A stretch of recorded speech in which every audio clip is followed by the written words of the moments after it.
All right, it's now 6 o'clock. I will get us started. Good evening, everyone. Thank you so much for choosing to be with us here tonight. My name is Thierry Kehou. I'm the Director of Programs and Partnerships at Poets and Writers, and it's my pleasure to welcome you to this celebratory reading featuring the inaugural fiction cohort of Get the Word Out, a publicity incubator for debut authors. Tonight, the 10 writers selected from a pool of over 70 applicants to participate in this exciting new program will read excerpts from their forthcoming novels or story collections. Before the reading, you'll have a chance to hear from publicist Lauren Cerand, who for the past 3 months has so graciously and expertly guided this cohort of writers to not only ideate, problem solve, develop, and execute parts of publicity plans, but also feel more confident and comfortable, especially as debut authors, in tackling this critical next step of an author's publication journey. Following the reading, we'll do a little Q&A, and we'll invite you all to, anyone who has a question, to enter it in the chat, and we will read it out loud from there. So how did this program come about? Well, in 2019, we reached an impressive milestone here at Poets and Writers. We turned 50, a marker that ignited serious planning for the years ahead. And one of the things that became clear during this process, which included dozens of conversations with writers, was that the field of professional development for writers needed innovation, that writers needed more opportunity for community and connection, that new programs needed to tap into the new and exciting ways that writers were engaging with audiences. So book publicity workshops for writers led by an experienced publicist, seminars with guest speakers, including authors, booksellers, literary magazine editors, and other media and publishing professionals. All of that mixed in with a cohort of writers from across the country, from different backgrounds and walks of life, who convene and get to know each other and their work over a 12-week period, all of them with one thing in common: a debut book coming out and the need for some guidance. In short, that is get the word out. And this is where we landed. Before I turn it over to Lauren, I'd like to take this opportunity to thank those who've helped get this program off to such a tremendous start, and who were guest speakers, partners during our inaugural cohort year. Adam Vitcavage of Debutiful, guest speakers Jessica Stockton-Banulo of Greenlight Bookstore, Gina Moore and Adam Delva of Guernica Magazine, Emily Firetog of Lit Hub, and authors Waya Tumor and Tyree Jones, who will be joining us tomorrow night. And a huge, huge thanks to our bookstore partner, Bookshop. They are featuring the Get the Word Out debut fiction page on their landing page. We invite you to visit this page to learn more about tonight's authors and their books, and to pre-order your own copies if you haven't already. All of these efforts go towards supporting independent bookstores throughout the country. And finally, I'd like to give a special thanks to Leonard and Louise Riggio and Macmillan Publishers for their generous contributions that support this program. It is now my pleasure to introduce you to Lauren Cerand, a publicist with over 20 years of experience running her own thriving global communications consultancy, driven by an intensive personal focus on each client's needs and desires, a vast network of relationships, and unparalleled expertise and ingenuity. She helps creative professionals to connect with audiences and inspire community, often through the lens of media. Lauren has advised writers, artists, publishers, and media and culture organizations that are household names throughout her career, and guided many more that are still finding their path. After 2 decades in New York and a year in Florence, Italy, she now lives in Baltimore and continues to work internationally. It's been a pleasure to work with Lauren over the past 12 weeks, 3 months, and I'll now turn it over to you, Lauren, for your remarks. Thank you. Thank you so much, Terry. I'll just say a little bit about the program and when I got involved. I wrote for Poets and Writers about 10 years ago. I've been profiled in the magazine. The diversity, the richness, the scope of letters that I received every time I wrote in Poets and Writers have really moved me. It's a truly inclusive organization that reaches so many people. So I already knew and respected Thierry's work. When he emailed me about this program, I was definitely intrigued. What I liked about it is that, many people know that I started out working in the social justice movement and working in the labor movement on behalf of working families and working people. And so I've always approached publicity and culture as a kind of community project, as a way of bringing new voices and new perspectives into the world. And so what I deal with a lot in my daily days is this idea that you work so hard to find the time in your life, and not everyone has the same resources, the same time, any of it. You publish a book, which is a huge undertaking that most people just dream about. And then there's like this totally new journey that starts that you have to figure out. And I found that so much of it is so opaque to people, and so little of it is explained. And so many writers feel like there's so many, different chapters that you look back on and think, like, if only I had known that, I would have done everything differently. So I'm always looking to just really make that transparent and accessible for as many writers as possible. And so it was really appealing to me to be working on this project. I really wanted to open it up to geographic diversity as well, so that we could reach as many people across the country. I think that we really were very open to making it a lab for learning. And so these authors have really informed a lot of the process as well. My biggest takeaway was simply that I was not training 10 junior publicists, but rather giving these really brilliant, talented artists the skills and expertise that they need to go out into the world confidently, to work with their publisher, to connect with their audience, to advise their friends, and to feel that they can really talk to people about their work in a way that, reflects how much we all believe in it. So I'm really happy to be here, and I'm really grateful for the opportunity. So thank you, and thank you to everyone who's joining us here tonight. So I believe that I'm introducing the first person. So I'm going to turn over the mic to Federico Erebia, who is the author of Pedro and Daniel, which will be published this year by Levine, Querido. Hello, I'm Federico Erebia from Boston, Massachusetts.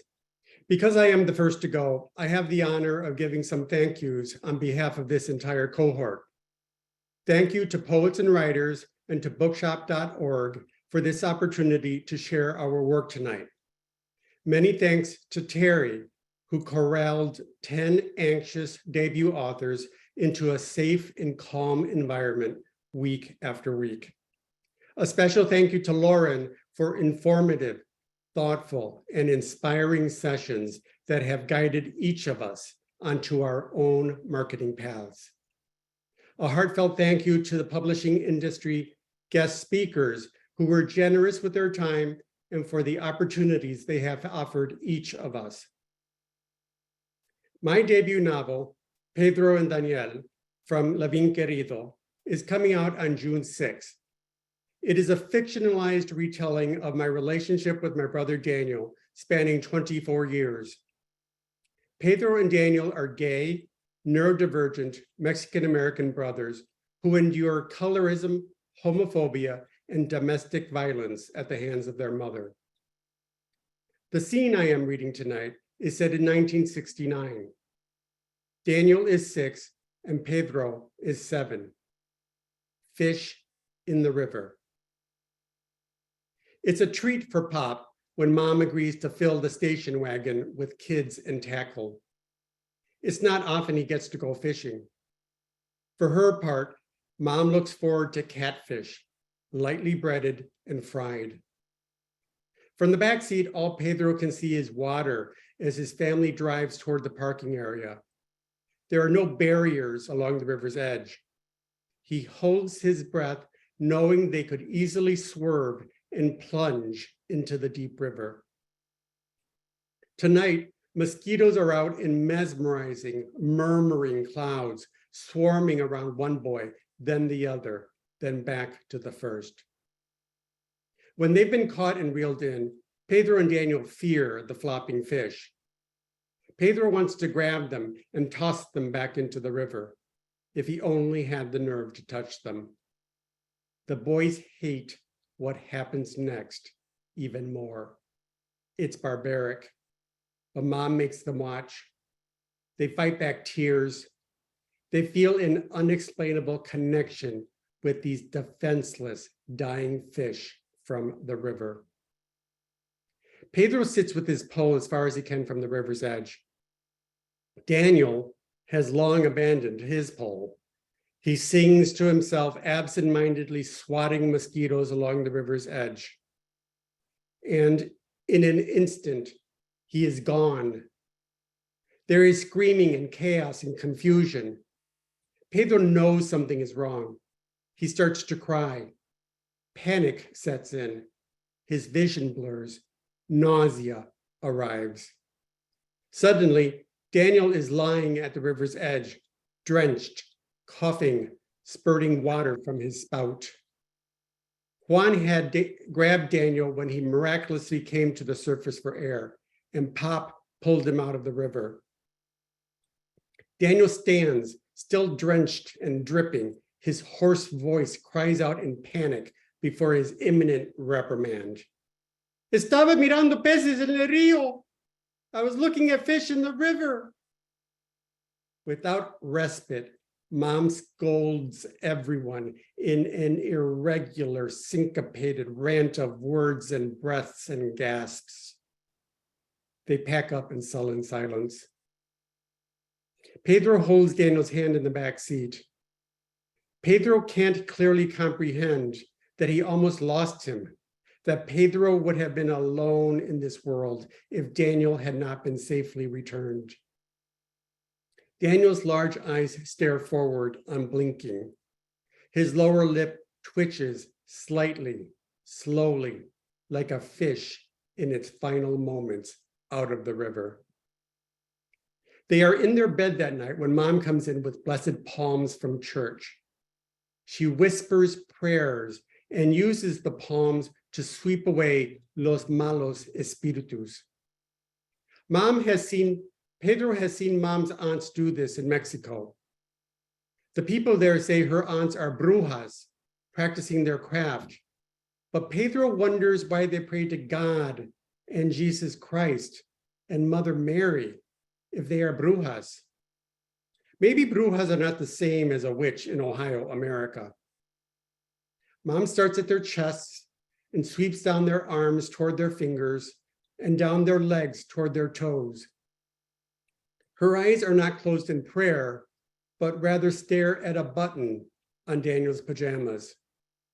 The incantations escaping her lips are barely perceptible. Her entire being is different from the mom that Pedro and Daniel have always known. Who is this kind, gentle, and loving mom? For a brief moment, Pedro feels safe from all the evils in the world. He wonders if it's true that el tiempo lo cura todo. Time heals everything. Thank you.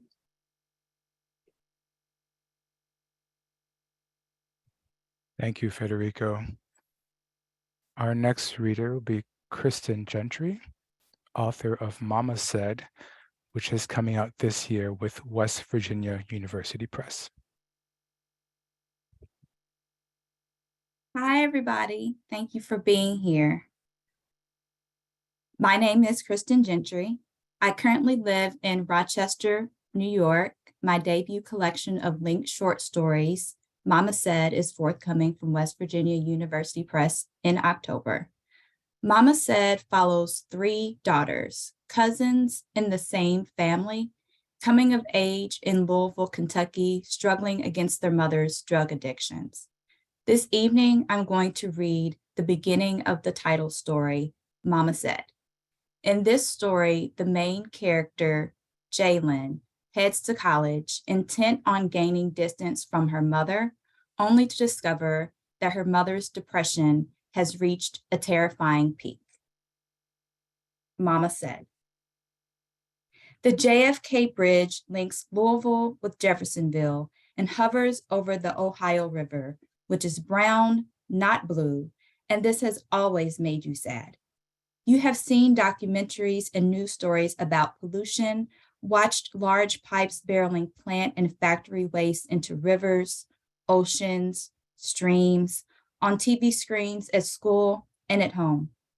You have seen the ways that people destroy the world around them, destroy one another, destroy themselves. It is easy to cry about this and everything else. Your mother has taught you this. Last summer at Waterfront Park with your cousin Zariah, you imagined a couple trying to create a romantic moment on the riverfront during the day with all that brown water unmasked, and the face of the Colgate clock on the Indiana side dark and sullen, like it knows there's nothing about Clarksville worth lighting the sky red. It's like dead dogs and shit floating all in that water, Zariah had said.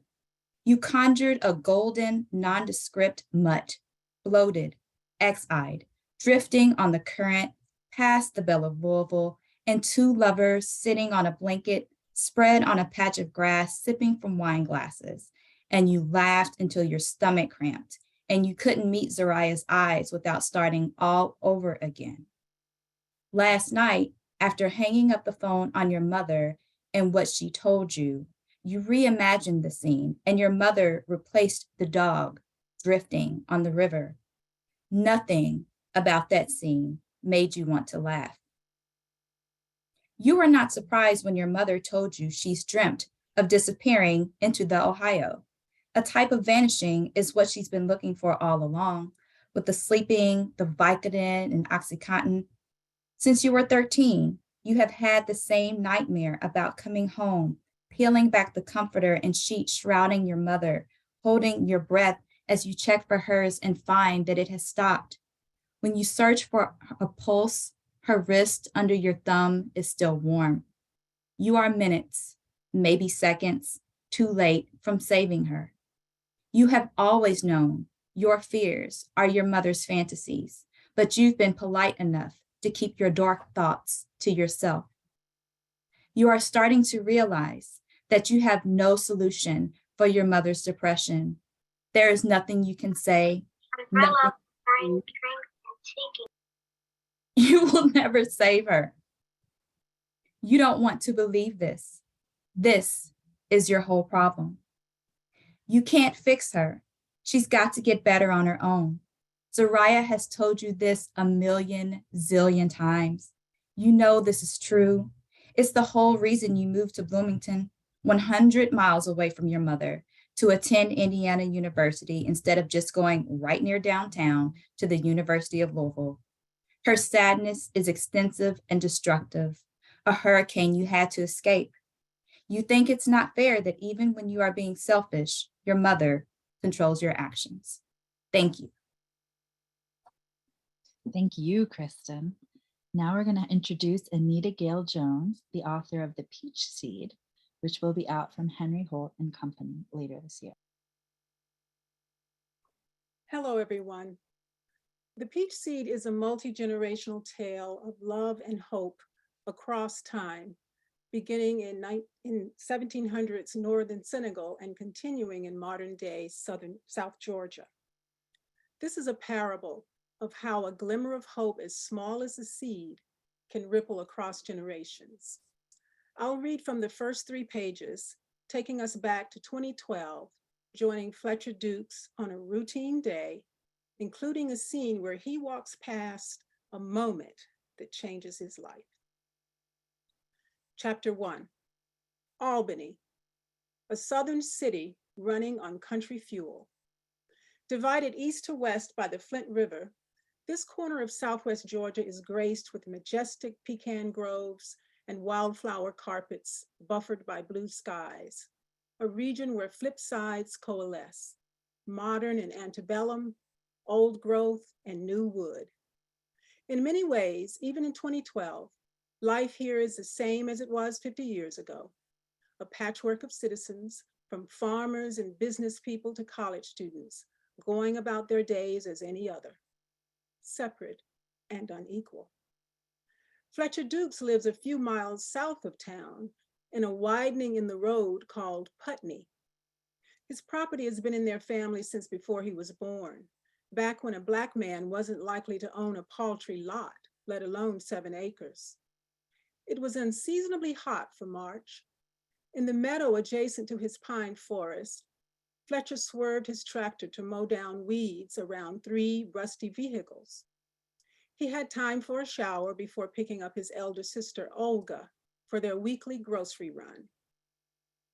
A few minutes later, he pulled into Piggly Wiggly's parking lot, grumbling to Olga about a red Volvo wagon hitched to a U-Haul trailer and parked across 3 spaces. Ordinarily, his sister would have more to say about Northern license plates, but she was losing her sight and had become more and more quiet. A pink-faced man joined them, walking toward the front doors. "Yeah, I seen her pull in," the man drawled. "She act like she owned the place." "Well," Fletcher chuckled, "I guess they don't teach them how to park up north." "Whoever she is," he whispered to Olga, "she can't be all bad. She's got Obama Biden in her windshield." They started in produce, then turned down the liquor aisle, headed for meat, poultry, fish. Fletcher smelled the perfume first, a powdery bouquet that instantly made him think of Altavis Benson. He and Olga rolled past a tall woman with skin in shades of paper shell pecans, head bowed, reading a wine label, revealing the smooth skin at the nape of her neck. This is a spot that the women in Fletcher's life call their kitchen. This woman had a perfect strawberry birthmark in her kitchen.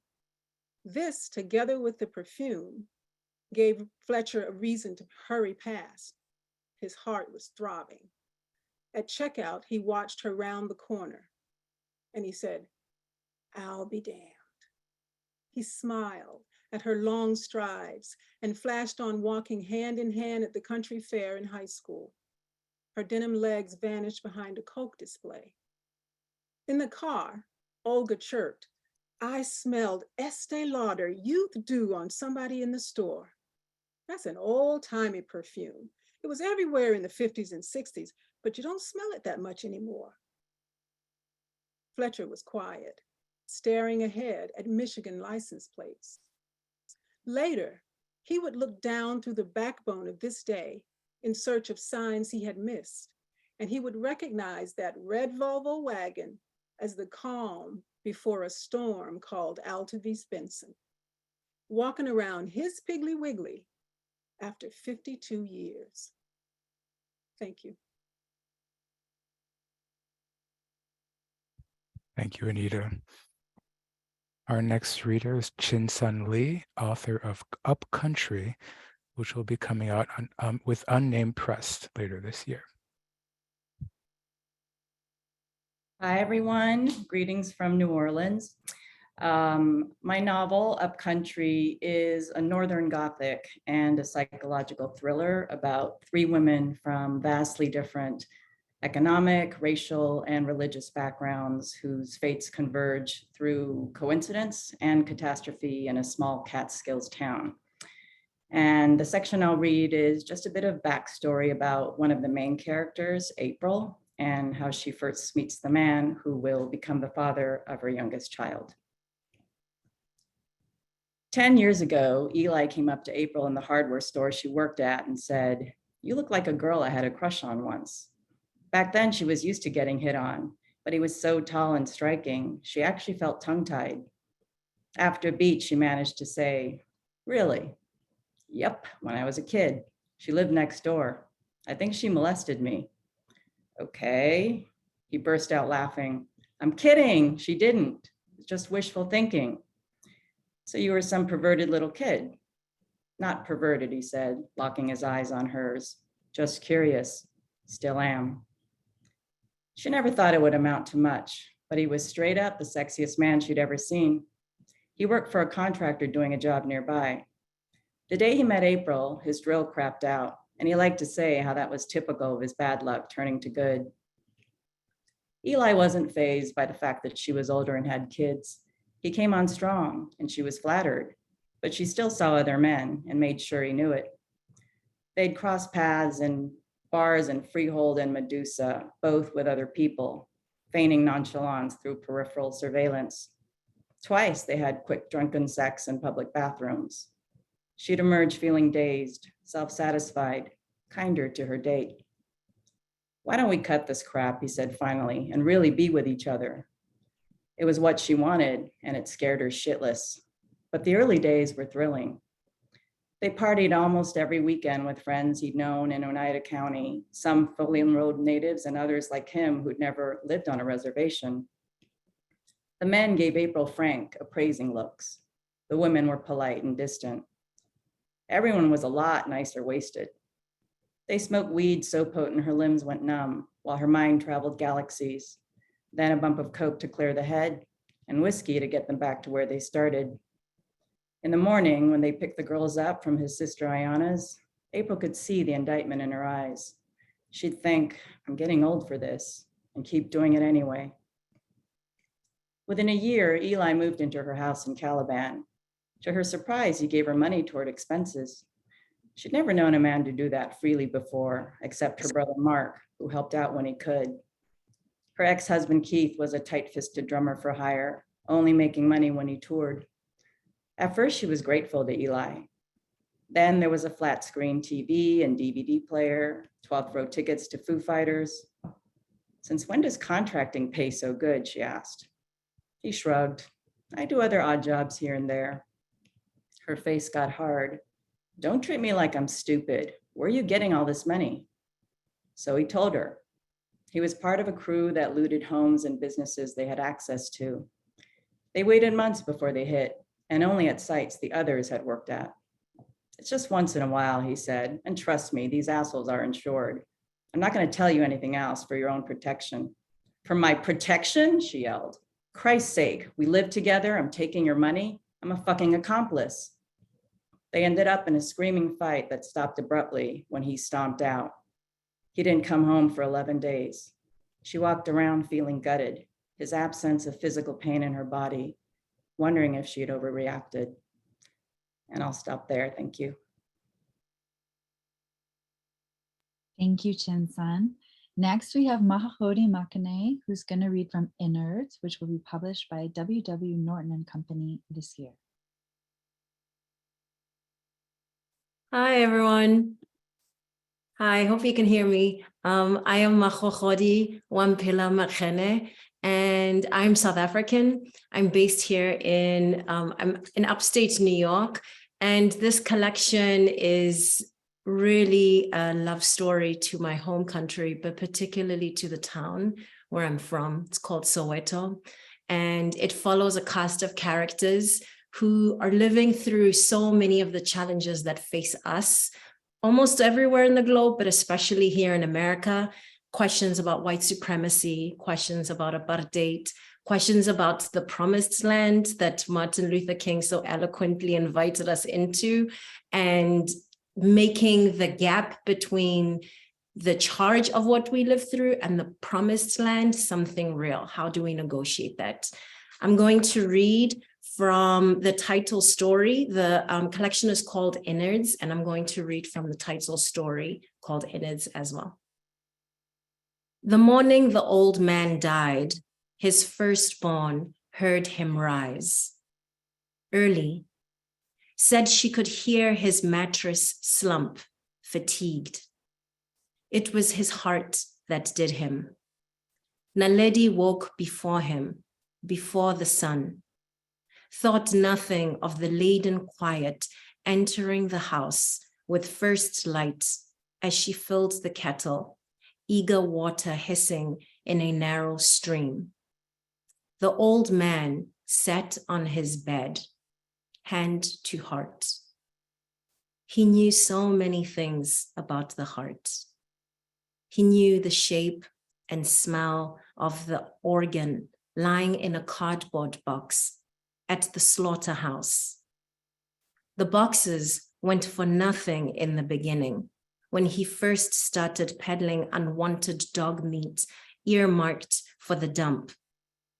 But then the abattoir figured if a muscled up and capable Daki was willing to wait religiously for his butcher block dreads week after week, there was obviously some kaffa market out there worth cashing in on. Price tags latched onto the boxes. Soon, picking out the right bin without something spoiling at the bottom became Ntate Mogolo's point of pride. To pick the right heart, the old man said to look for depth in the ruby, to prize a raw intensity of color and a bright gold fat blanketing the angry muscle. He tried passing this along to his one son and double daughters, but they were repelled by his trade, wounded by its poverty. So he kept it to himself until the younger lot, the great-grandchildren especially, wanted to know what Ntate Mogolo remembered. Was it true his grandfather's grandfathers kindled rainfall for royal crops in Great Zimbabwe? That they burst rain clouds open merely by chanting their clan's praise names? Was it true that the Mogolo could still coax a heart from its secret cavity and hold it in his hand so it throbbed like a newborn? Yes, Ntate Mogolo would beam. Yes, it's true. You have to cradle it so its blood becomes your blood.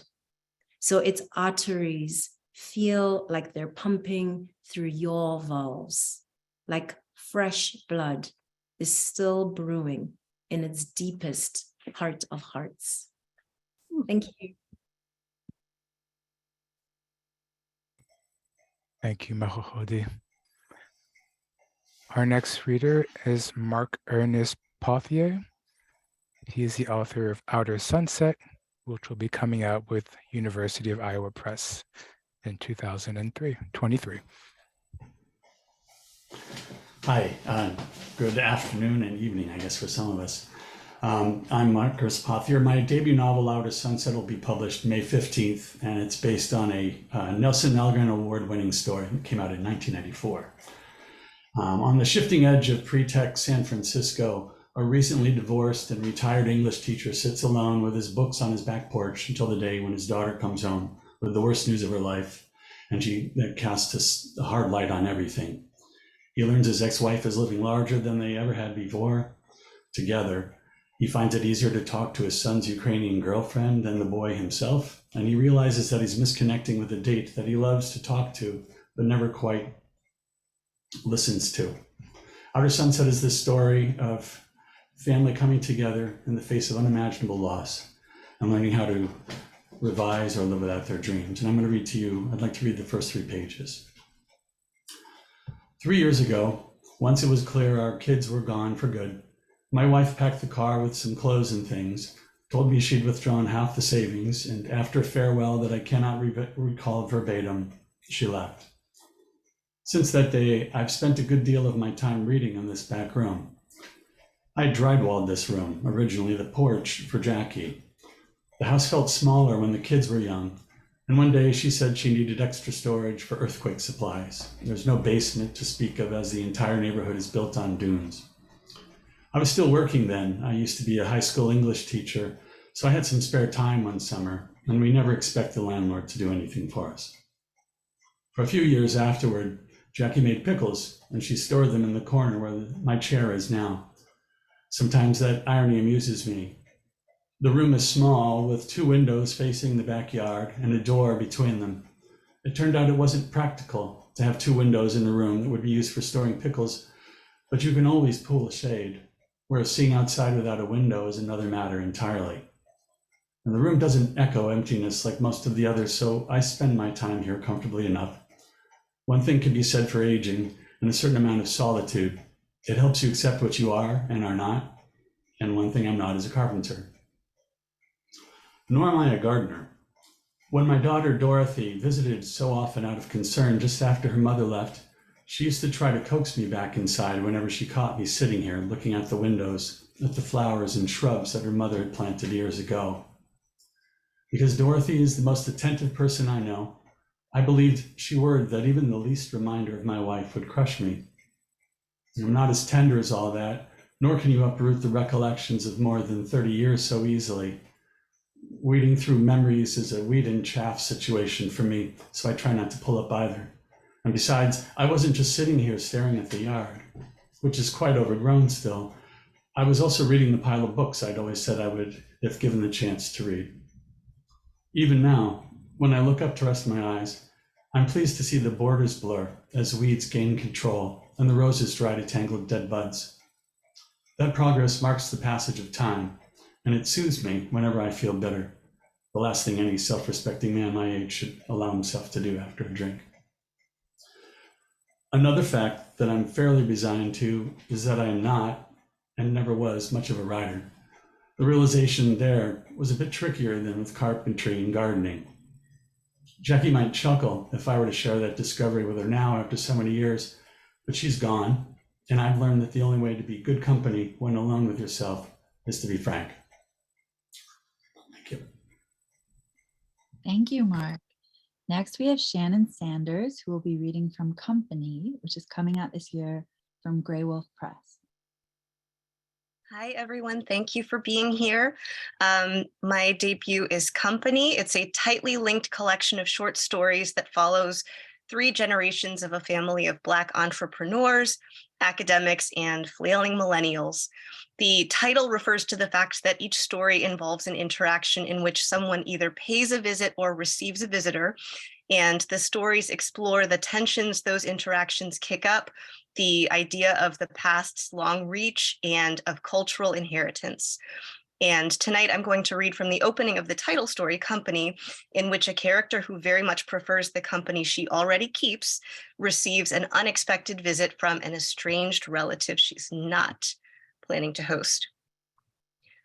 So this is the beginning of Company.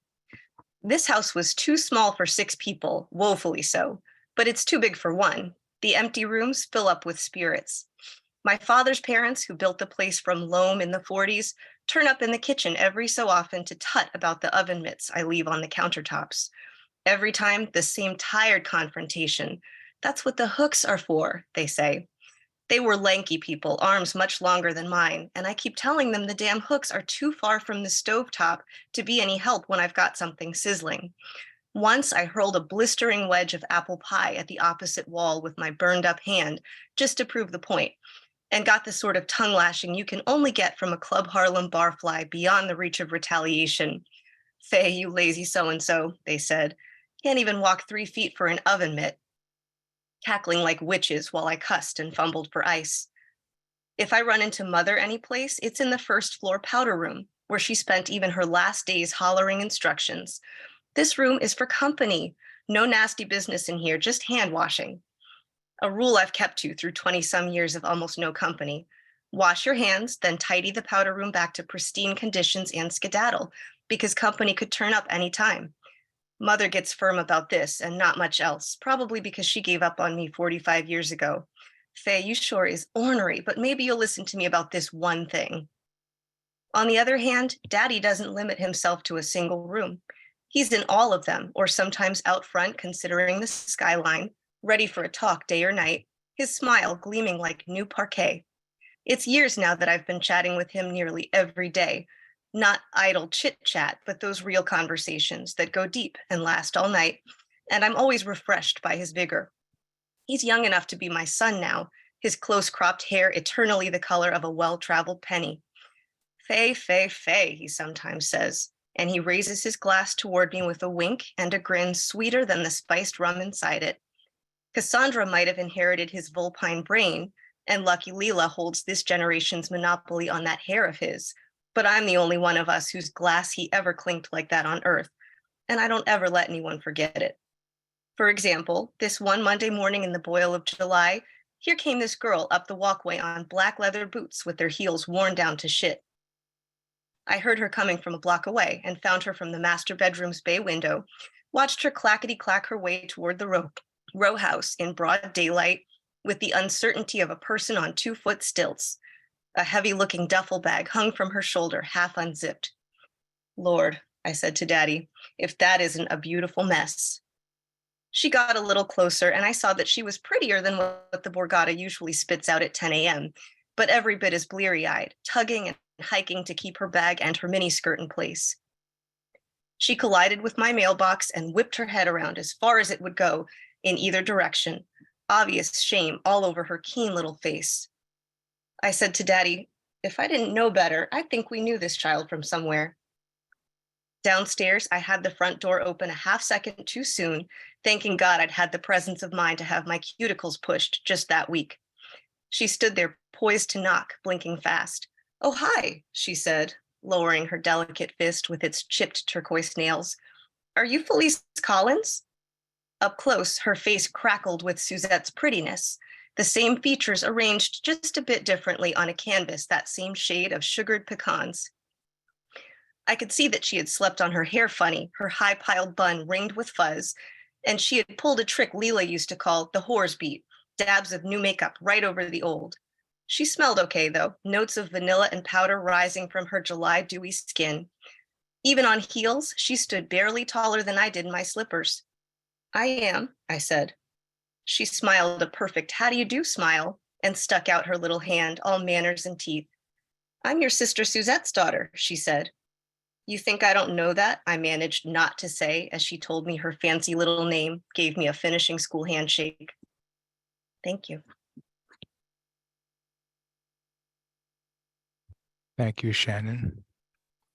Our next reader is Brenda Wilson, author of Red Door Scriptures, which is coming out this year with SFK Press. Thank you, Terry. This story occurs around the turn of the 20th century in very, very rural Alabama as communities are developing for African Americans and centers around religion and the need for schools. 3 generations of women violate social mores in this community, from the pursuit of a career, family abandonment, and adultery. To atone, they write their stories in the blank spaces of the Bible and on scraps of paper placed in between the pages to be among the women sinners like them. I'll be reading scene 2 in chapter 1. The year is 1887. The narrator is Magnolia, the child who was abandoned by her mother, who commits this story to print. After the fall harvest, the church folks had a week's revival to give thanks. Papa had secured a bedraggled tent from a man in town. A couple of kerosene lanterns would be lit if the preaching went too late into the night. Saving souls might take hours for the newcomer preacher. Women and men folks alike fanned their hats or handkerchiefs against the heat. They sat on rough-hewn benches, fallen logs of the ground. With his powerful tenor, Papa paced back and forth with the story of Job's retribution and his ultimate forgiveness. Under a star-filled sky, he delivered the word of God before a small crowd of sharecroppers and landowners, all grateful the year's bounty had been a good one. He raised his fist to the heavens. Brothers and sisters, you have to be brave and not listen to the doubts of your kinfolks and friends. You must be blind in your faith. I need an amen. Papa moved closer, first turning to the men until he got an amen, and then to the women. Mama must have fidgeted in fear of being found out by Papa. Would some small detail alert him of her plans to leave? As a young woman, I closed my eyes and tried to imagine her in those last moments as she held me. Early in the day, she had hidden clothes in Uncle Solomon's wagon on the pretext of talking to Aunt Gertie about my non-existent croup. They had gone as far as walking in the woods for catnip tea. When Uncle Solomon had sold his first dining room table, he had provided the money to Mama to buy a ticket so that she could leave.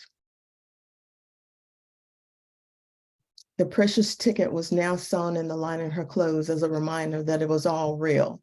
Uncle Solomon signaled Mama by mopping his brow with a white handkerchief. He knew Papa's every move, having heard the same sermon 100 times.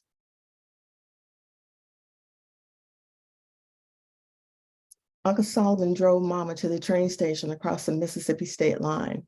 By the time Papa learned of their deception, it would be too late. Perhaps, too, Uncle Solomon had seen a chance to get even with his twin. He had loved Mama first. Only after Papa had claimed the two souls to baptize in the Luxapalala River did he gaze out into the tent. When the service was over and the crowd began to part, he glanced around expectantly as though Mama would rise from the well-trodden earth. "She's gone, James," Aunt Gertie said. "Gone?" Papa echoed. He scanned the tent for his brother and wife. The well-worn Bible slipped to the ground from his hands. He bent slowly and then wiped away the grit with the sweat-soaked handkerchief. "Pay heed to what's there," Aunt Gertie said, nodding toward the good book. "The part that says that which is crooked cannot be made straight. You lied to her, James, and tricked her into marrying you. You reap what you sow. Maybe the two of them left us both. He loved her more than you." Papa walked away, painted a smile on his face, and shook hands with the deacons. When Uncle Solomon returned home early the next morning, Papa was sitting on the steps in near darkness. He struck his brother across the face with the back of his hand, like it was the hand of God Almighty. Papa never mentioned Mama's name, let alone told me why she had disappeared. As his offspring and only daughter, I would strike a blow in retribution on behalf of the uncle I never knew. Thank you. Thank you, Brenda. Next, we have Lauren Yero, who's going to read from Under This Forgetful Sky, which is coming out from Simon & Schuster. Hi, everyone. My name is Lauren Yero, and I live in Western North Carolina. My debut novel, Under This Forgetful Sky, is coming out this July. It is climate engaged, young adult speculative fiction set in near future Chile in a world divided by walls.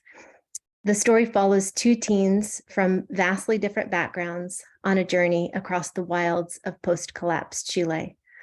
On paper, they're enemies, but of course, it turns out to be much more complicated than that. The section that I'm reading tonight comes from the beginning of the novel, and it's in the voice of a 15-year-old girl named Paz. She's one of the novel's two protagonists. When first we met, prisoned together in that cellar room, he was my enemy. He was a smooth-handed boy, a full belly boy, a boy from Upper City. Las Oscuras had roughed him plenty. They'd taken his rich boy clothes and gadgets and tossed him on the bench across from me. His skinny brown chest was tatted and bruised, and his face was swollen. A long drip of spit and blood and tattoo ink dangled from his lip like a slimy spider web. He couldn't have been much older than me. Las Oscuras hadn't beaten me yet, just tied me up in that cellar room and left me to listen, while in the house above, the boy shrieked like a demon cast into the light of God. I wondered when my turn to scream would come. Las Oscuras. My city feared their name more than they feared Sabrang or chems or bombs. Insurgents, some called them, terrorists, murderers. Their inked up faces haunted our forests, and their presence hung over our city like a never-lifting fog. Most were too scared to even speak their name, but I wasn't so sure. In the twists of my guts and the holiest corners of my heart, I wondered how it would feel for their badge to burn on my skin, to be part of something big and powerful, instead of pushing all alone against the cold, new moon tides of the world. Gray light leaked through the floorboards above, and I peered into the cracks to try and catch sight of the tatted guards of Las Oscuras who stood there waiting. But the ropes that bound me made it so I couldn't move without tipping the bench where I sat. Hijo de puta, I said into the dark cellar air. Across from me, the Upper City boy's swollen eyes opened to slits. Hello, he said. Is someone there? He could scarce see a thing through the dark, couldn't see that I was tied up same as him. Shut it, flaco, I said, my voice coiled like a snake. Shut it or I'll tat you again. I'll tat your eyes. The boy flinched. That was all it took. The wobbly bench beneath him pitched sideways and he fell to the ground. His face rammed into the dirt of the cellar floor. I laughed. There you go, I said. Eat your filthy tears. Taste them just like you made us taste them. They're bitter, no? Bitter with tiredness and hunger and fear and I searched for the words that would break this boy's body, that would mend the gash his people had torn in the world. But there were no words for such things. Who are you? The boy asked. My name is Paz, I said, then added, something you know nothing about. I'm Rumi, he said. I stayed quiet. I didn't want to hear his story. I didn't want him to know mine. Paz, that means peace, right? It means peace. Paz, please. Why am I here? Tell me what they want, please. You are the worms in my belly, Flaco. You are the dirt in my mouth and the boot on my neck. Why should I tell you anything? Please, he said, his face pressed into the floor. Please. He started to cry and writhe against his bindings, quiet as a snake on fire. And I smiled. This boy's ancestors had built the walls. His kin had told us to eat dirt because they wouldn't give us their bread, to drink the ocean because they'd poisoned the rain. He was a filthy cerdo, a greedy little god, and he deserved to die. Thank you.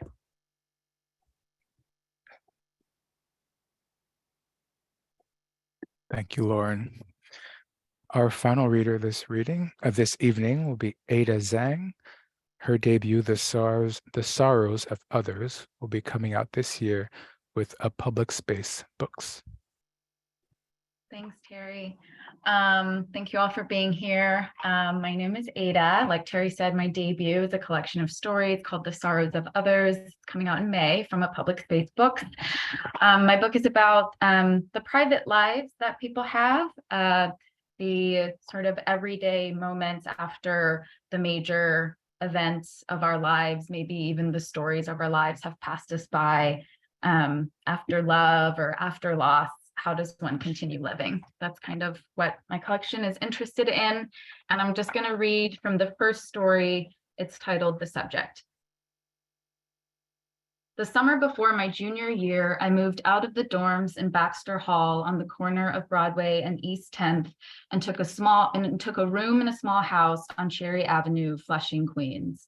I told my friends it was to save money, and they didn't ask why I didn't move to Brooklyn or Long Island City. Anywhere would have been closer. I suppose it was a point of pride among my college friends to live frugally, even if it was selective, even if it was abstract, since it was our parents' money we were spending every time we went out, our parents who paid our rents. But we were all very young back then, and I regarded hardship the same way I regarded my own shadow.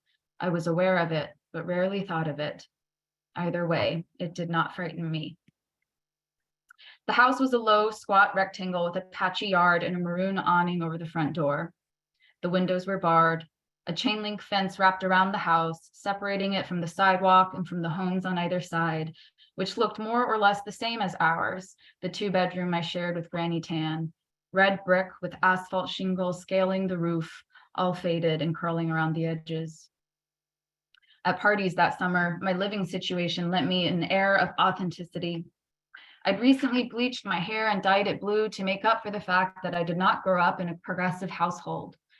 My parents are Chinese immigrants. We were middle class. Their politics were what you might expect. They believed in taxing the rich, but not in affirmative action. At the time, this brought me a deep sense of shame. I live in Flushing, I would tell a room full of hipsters, most of them art students like me. They all stepped closer. My roommate is this old Chinese lady. How old, someone would ask. In her 70s, I think. Why does she need a roommate? To save money, I guess, I would say, and shrug. Same reason as anybody else. The hipsters would nod and drink their beers, smug in the idea that there was a real one among us. There was a palpable fear in every young liberal back then that one could never be poor enough or of color enough to outweigh whatever privileges one had. Even those on scholarship felt insecure. We talked our heads off about gentrification, but said nothing when friends moved to Bushwick or Ridgewood, the then up-and-coming neighborhoods. It was amid such confusion and self-loathing that I began searching for a new place to live. I loved Flushing because I chose to be there, but at the time I believed I loved it for different reasons. The food, Chinese restaurants all up and down Main Street, noodles and dumplings next to other Asian cuisines, Thai restaurants, Korean, Vietnamese, and the people who look like they could be my relatives, the aunts and uncles and cousins I saw once every 3 or 4 years. We lived close to the botanical garden where it was quiet. I figured that was why the streets had such names as Maple, Blossom, Dahlia, Elder. I wanted to be an artist, a painter. It requires a certain amount of idealism to make art, and that comes more easily to some than others. The more privilege you had, the more idealistic you ought to be, and the more you should be expected to suffer. That was what I thought. Portraiture was a dying form and still is, but I decided that if I was going to make a name for myself, painting faces was the only way. It was political and also romantic, my desire to suffer. It served me well while I had few responsibilities. I took a job at the bubble tea shop next to the Flushing station, making $12 an hour, scooping tapioca balls inside a shoebox that fit 3 customers at a time. I didn't need the work, but it felt in line with who I thought I was becoming. At night, in the blue darkness of my room in that house, with one fan blowing on me from the nightstand and another rotating around the room, I wrote my obituary. In college, she lived in Flushing, Queens, the last stop on the 7 train in a predominantly Chinese immigrant community. She lived prudently and apart from distractions so she could focus on her art. I used to recall fantasizing about death and cringe, but not anymore. Now I think how lovely it is that even death was dressed in the glamour of my dreams. Thank you.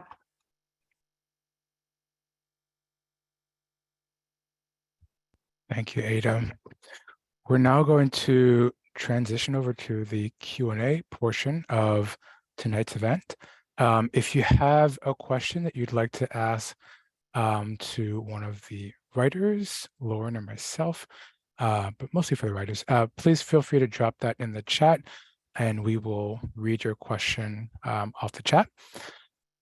To get us started, I have a question for the writers. You all have learned so much and have taken in so much from Lauren and all the other guest speakers over the last 12 weeks, 3 months.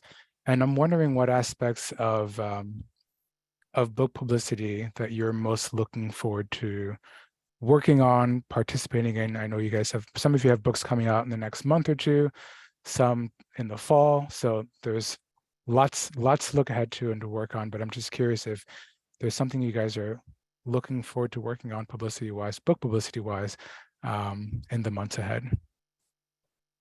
If anyone would like to take that question.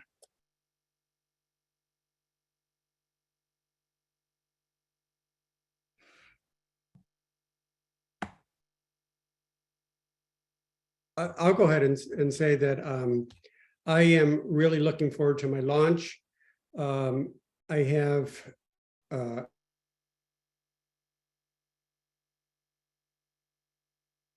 of 2022. Their name is Sasha Lamb. They wrote When the Angels Left the Old Country, and they have agreed to be my conversation partner when my book launches. They also happen to be a living Querido writer who lives in the Boston area, so it was kind of a no-brainer once we realized all of that. But I've been following their career for a while because I absolutely love their debut book. So I have been fanboying, I don't know if that's a word for this kind of situation, and met them a couple times and it just worked out really well. So I'm very excited about that. You're the first to know, literally. I'm looking forward to the actual book in my hand. That part is very exciting, and is the launch, of course, is going to be unbelievable. But after so many years, over a decade working on this, to actually physically hold the book is what I'm most looking forward to. And I've learned so much in the seminars and ways to push it forward that have been very helpful. So I'm looking forward to putting all of that to work and actually holding the book.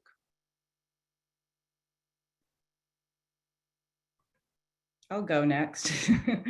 I don't know if looking forward is so much the word, but I feel a lot more confident about the aspect of public readings. I mean, this is kind of the trial, and it's great to see, you know, the boxes of all you people, but I think it'll be really, really energizing to actually read, you know, with a live audience. And yeah, like Anita, I can't wait to hold the actual book in my hands.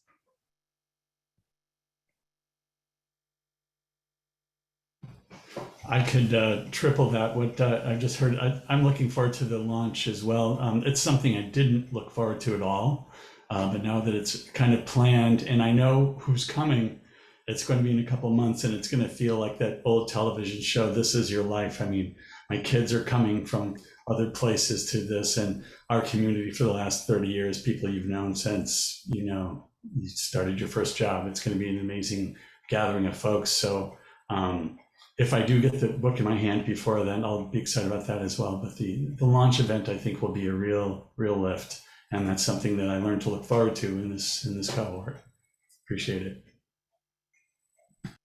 Yeah, I think getting the physical book and being able to talk to people about what we're writing about succinctly. So, because I think before I just kind of rambled on until people would run away. So I think this has really, really helped.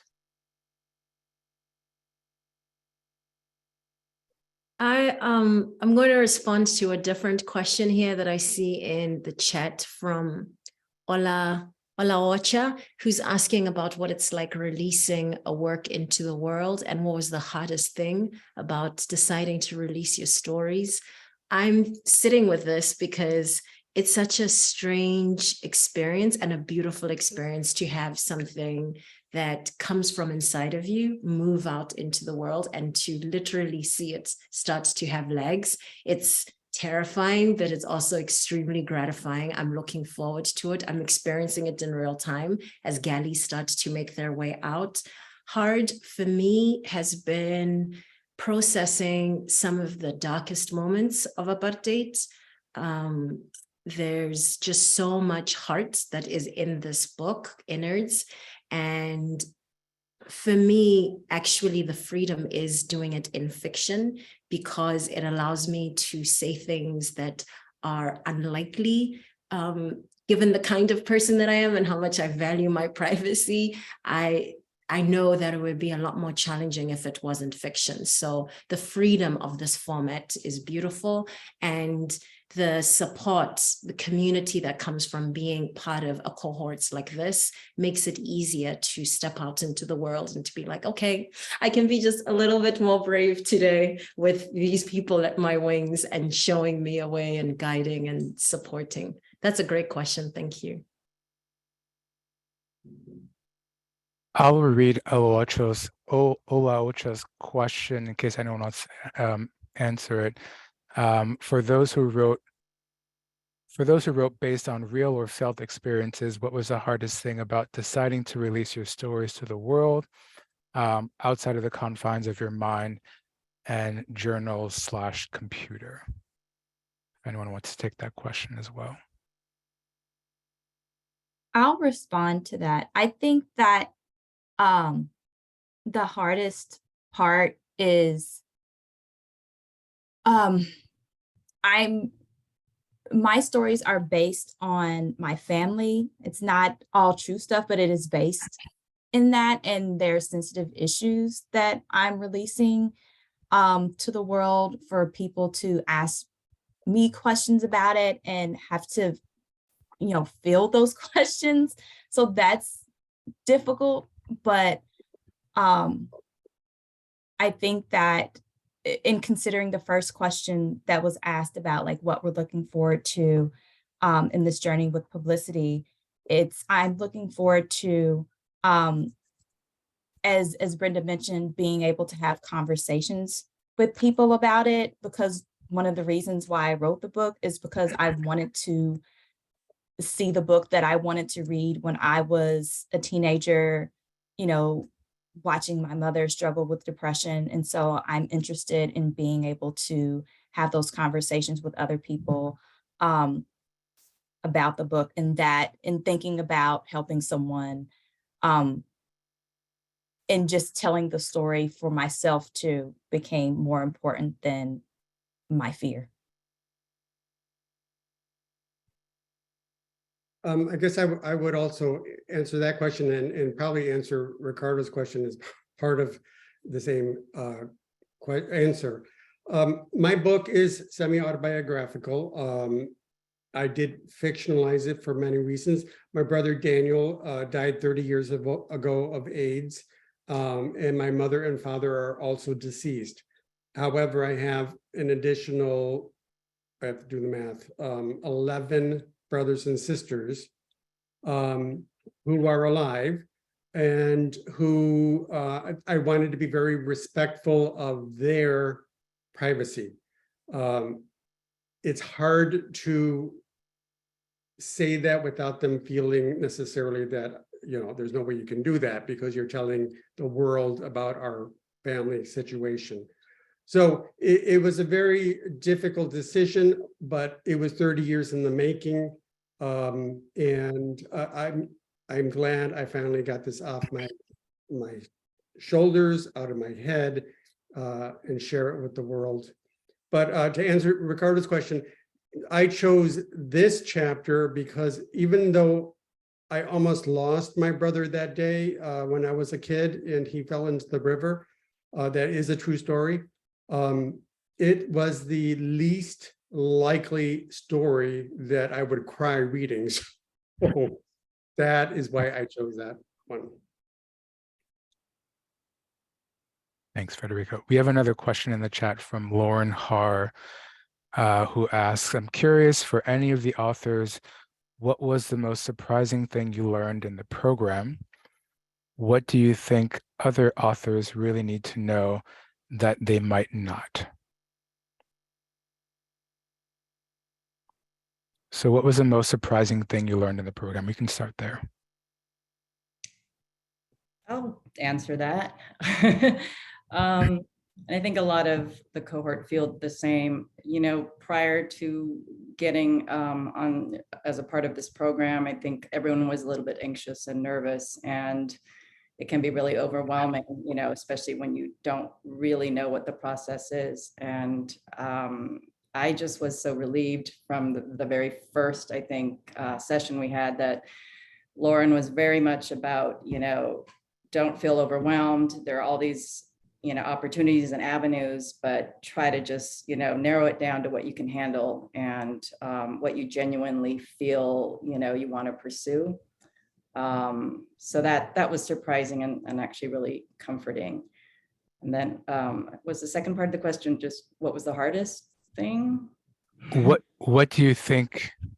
Oh, authors should know. Other authors really need to know that they might not. I mean, that's a big question. I think just to know that the process can be long, you know, but I think if you really genuinely, you know, keep writing and keep believing that something might happen, even if the project you're working on at the time isn't, you know, seemingly moving forward, just keep writing and work on a different project. That's what happened to me. You know, the Upcountry took about almost 2 years or around 2 years to find a publisher.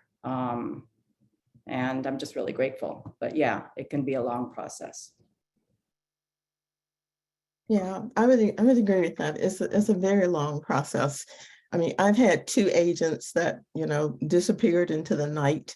And so then you just keep sending things out until you find somebody who, you know, who sees the beauty that you in the time that you put into a manuscript. Because I think it's easy to give up because there's a billion new books happening while we're in here talking. So I think it's easy to give up, but if you really love this, I think that you just continue. Yeah, I totally agree with you, Brenda. It's a long process.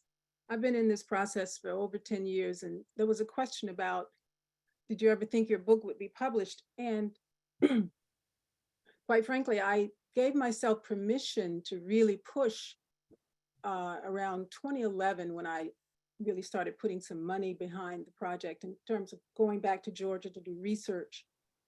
And it was because I said to myself, I will have a book one way or another. If I have to self-publish, then that's what I will do.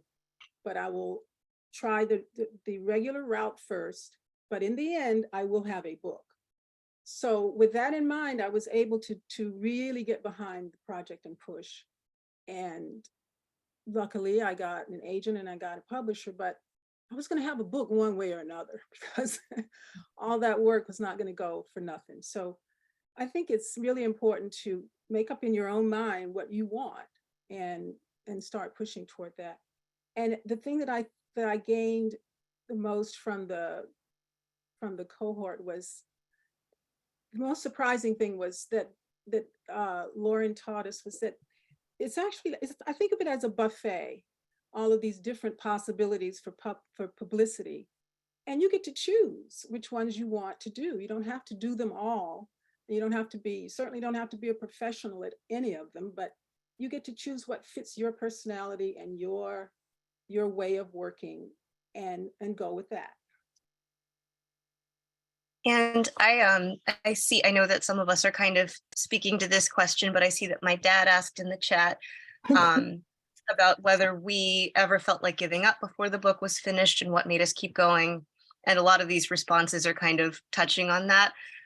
So in between when I wrote the first story and when I finally was able to see the book to, publication and a contract, I had 3 babies. I had a son in 2018, and then I had twins in 2021. And of course, a lot of other things changed in our world around that time.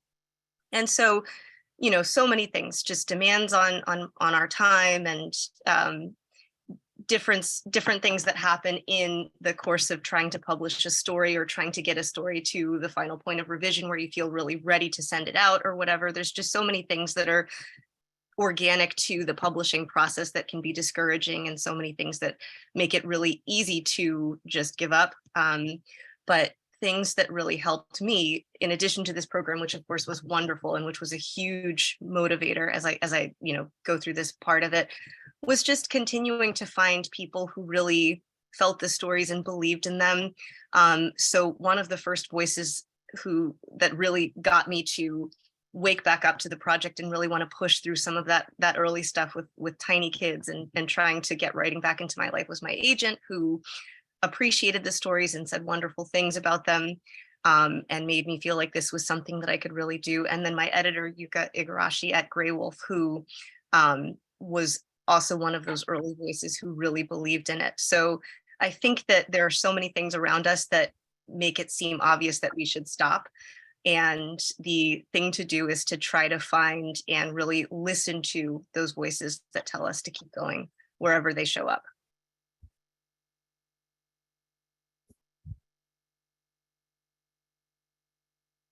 There are a couple more questions in the chat. I think we have time maybe for one more. Let me see if I can find it. This question is from Janet Griffin. For the over 40 authors, did you ever think your books would be published? How does it feel to have your books coming out at this time in your lives? Anyone wants to say that question? Let me take that. I'm probably the oldest person in this group. And I mean, it feels great because it is it's a journey. I mean, it is not like a destination. This is a journey that you have to decide that you want to go on. And I mean, I've been writing I started out just writing short stories, and I got some hits from short stories, but this is my 3rd novel. I mean, I got 2 more novels and a collection of short stories in a drawer. So I'm not done. And hopefully I won't die before I finish. But but I think that you're gonna die anyway, so you might as well do something that you love in the meantime. That's how I approach my whole life. It's like when you're gonna die, so love what you do. I would say I was there too. Oh, sorry. Sorry, Mark. I am a 61-year-old and I wrote a young adult novel. So there's that kind of weirdness to to my whole story. I've only been writing like professionally or full time for 2 years. So this has been whirlwind for me. I really lucked out. A couple months after I wrote a 50-word submission for a contest, that became a 500-word picture book that an editor loved, and then he coaxed this novel out of me. So it was, there weren't a lot of bumps to my meeting this particular wonderful editor to get this book on its way to publication. So it's an unusual story, but you know, I was a doctor before, or I'm still a doctor, I'm a retired doctor. And then I was a woodworker for about 10 years. And so I have been kind of bouncing around in the various types of fields that you can possibly do as a human. And this one was something I've wanted to do for a while. So I have been writing all along, but most of my writing, I am basically neurodivergent. So most of my writing just stays in my brain. It's constantly writing and revising, but it's really stuck in there. And so writing this novel meant that it got it out of there and finally put it onto a screen so that it could be printed.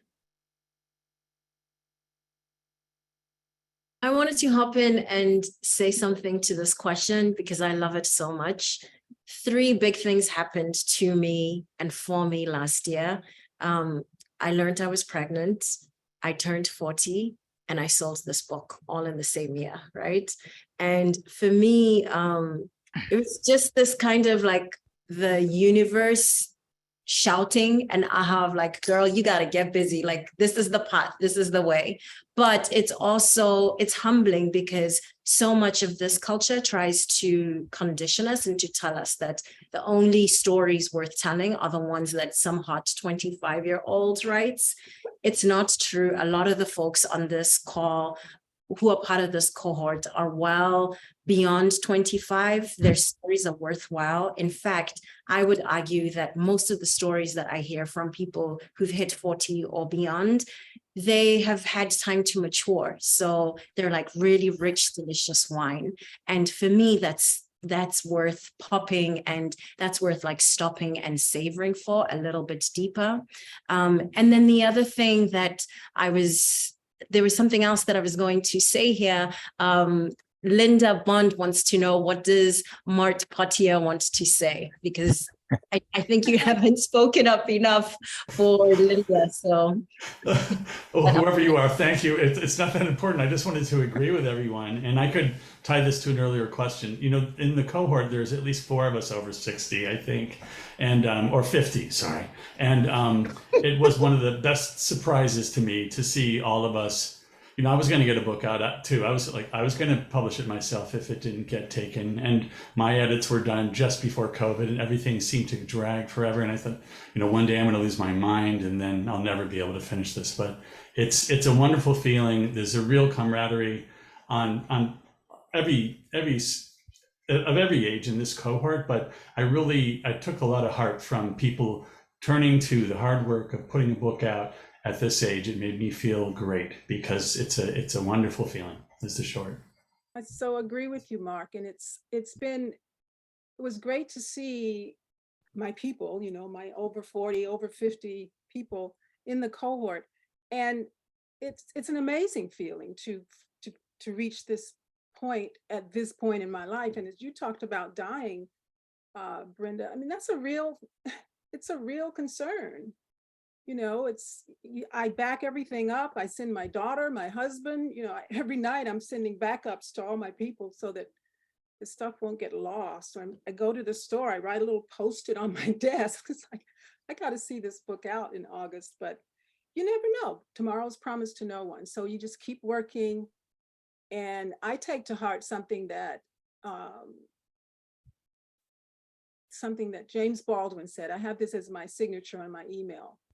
He said, the talent is insignificant. I know a lot of talented ruins. Beyond talent lie all the usual words: discipline, love, luck, but most of all, endurance. And that's it. You just have to endure. You just have to keep the butt in the chair and keep the work going, and commitment will pay off.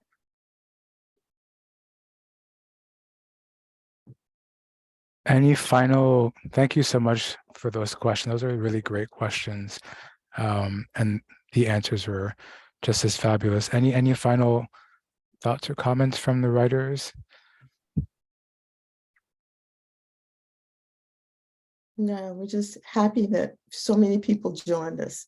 It was wonderful. And we want to thank Lauren, you and Terry for being the best host ever. Yes. Thank you. It's a real gift to be here. I appreciate the audience so much. This was an exercise I announced in the beginning we were going to be doing. So everyone was pretty nervous when I said there was going to be a reading and then the public was going to be involved, and the stakes felt super high. So I just want to take a moment and acknowledge how far we've all come together, and to let that be a kind of principle in practice for anyone who's participating tonight, maybe thinking about starting that first page or trying something new. You know, find your community, stick together, and you can make it happen. So get the word out. We'll continue with other instructors. I was happy to launch it. Terry can talk to you a little bit more about how you can apply if you're interested. But yeah, my gratitude for everyone. It's been a really fun, cool, interesting, surprising time. Thank you, Lauren. Great segue for some final remarks. Yes, we do have a future fiction cohort for Get the Word Out. Applications for that will open up in the fall. That group will be led by Maisie Lim, who is a former publicist at Riverhead Books. So please sign up for our newsletter if you're not already a subscriber, or tune back to the landing page for Get the Word Out. But we'll have announcements in the coming months about our next fiction cohort this fall. We also invite you to visit our website to check out our other programs that we have going on. Notably Mapping the Maze, our online workshop that helps writers make a concrete plan to get their work published, and our Readings and Workshops, which is a program that pays honorariums for writers to give readings and facilitate creative writing workshops. So we'll drop links for that in the chat. But yeah, that's all I have, but I really just want to say to congratulate all of you for just such a terrific time together, and your readings tonight were just beautiful and stunning. I can't wait to read all of your books because I only read portions of it, but the portions that I read were fantabulous, and what we heard tonight was terrific as well. So kudos to you all, and Lauren especially, thank you so much to you for jumpstarting this program for us. I couldn't have imagined it going any better than it has, and I think I shared the story with you, but I'm shocked and surprised that you said yes. But as people often say, you just never know until you ask. And so I'm happy that I asked, and I'm happy you said yes. And thanks for getting this program off to such a great start. I have just one final request, Terry, which is, could you tell everyone about the debut book that you had come out in the last 3 months that you never want to mention? You had to. It's actually it's a work in translation. It's a translated book. I translated a novel called The Sun to Be Sown, which actually I learned today was an NPR Book of the Day today. So all right, that's yeah, great. a lot happening while I'm here hanging out with you guys. But yeah, the internet is buzzing. But yeah, that's the name of the book. It's called The Sun to Be Sown. The author is Jean d'Amérique. He's a Haitian writer, and the book is out. I think it's next month, February 23rd. It was supposed to be this month. I got pushed back, but that's the name of the book. I love it. You've been walking the walk. And I've been doing a horrible job at publicity, so. Well, I mean, Go. you know, it's the one thing that we learned and the one thing we talked about every time is that you have to give up the idea that your personal effort or desire or frustration is the beginning or the end of anything. We are all a part of something bigger, and, you know, NPR helps, friends help, doing online events like this helps. So it's all an element of success. But thanks for giving me the opportunity to say that, Lauren. Anytime. With that, I think we can conclude tonight's event. But thank you all for joining us. Those of you who are still here on Zoom, thank you so much for joining us. And we look forward to seeing you again for a future Get the Word Out reading. Have a good night. Yes. Thank you all. Bye. Thank you. This was great. I'm glad I joined. This you guys